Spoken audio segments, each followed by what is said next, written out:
Hi, this is Diana Nafisi in Mexico City in beautiful Parque Mexico. Welcome to part 2 of my interview with David Lida.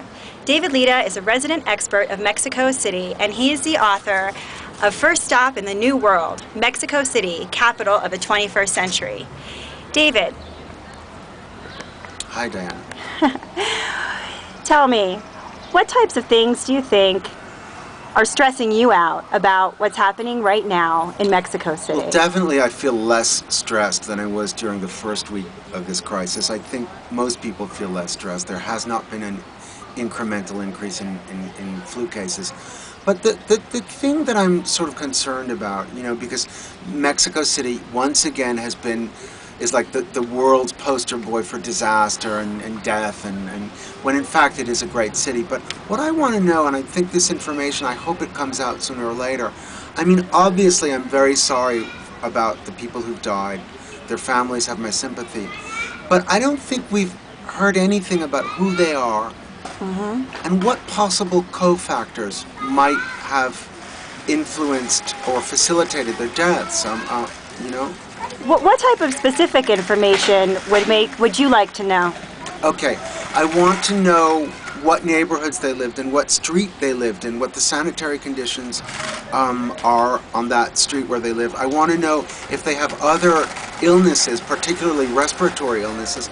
There's been a water shortage this season, as you well know, in Mexico City, and only certain parts of the city were affected, and I want to know if they had water. I mean, obviously, if they didn't have water, or if they had a limited amount of fresh water, that would, make it harder for sanitary conditions. Things like that.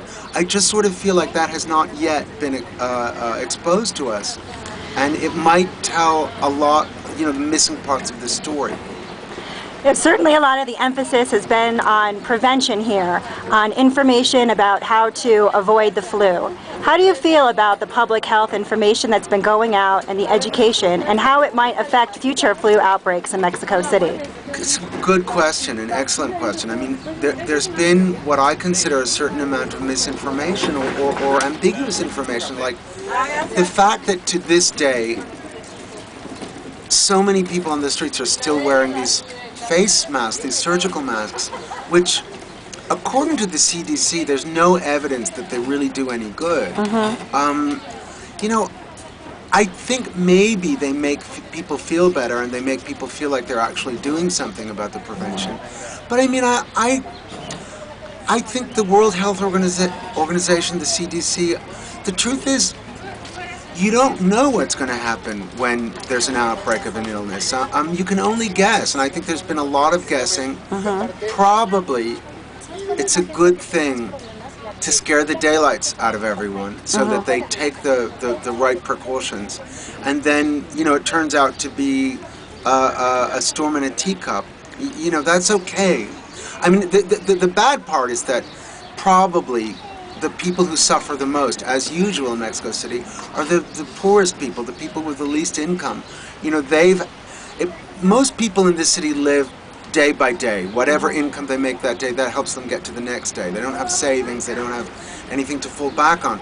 So there's a great implication if these people are out of commission economically for 2 weeks. But still, if the other side is, well, go to work, stay on the street, and you might die, well, obviously no one wants that.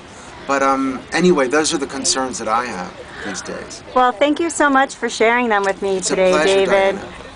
This is Diana Nafisi from Mexico City, and please be sure to check out David's blog at davidlida.com.